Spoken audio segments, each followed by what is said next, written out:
Could you survive a day without your phone? It's interesting because in the US alone, 47% of adults completely reliant on their phone. And when was this study done? It was in 2014. And if you're saying, oh, Addison, what the fuck is this Asian guy saying about us not being able to use our phones for a day? I guarantee you won't be able to.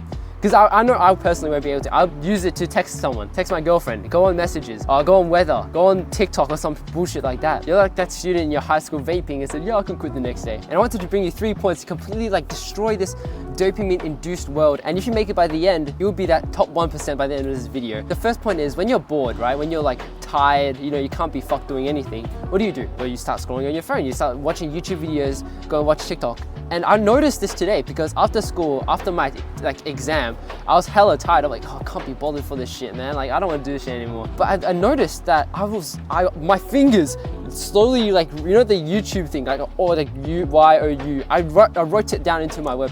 For some reason, my fingers naturally did that. I'm not disgusted by it. I know I'm fucking addicted, but I noticed. So I journaled down at that exact time. I think it was at 6:54. I noticed it. I wrote it down.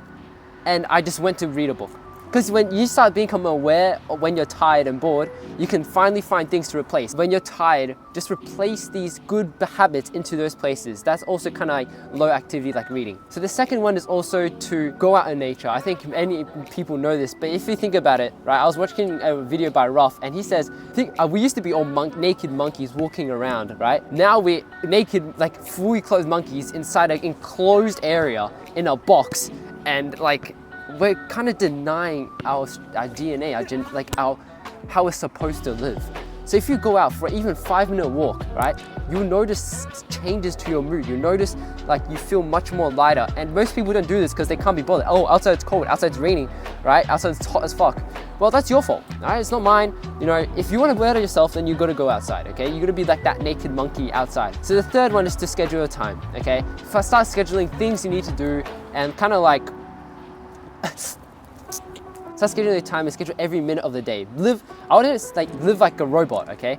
Let's be honest. If you don't live like a robot, what are you gonna live like? You're just living on a guideline, okay? You're just living on what what dream you want to live, okay? So I'm just saying, guys, I highly appreciate you, and so see ya.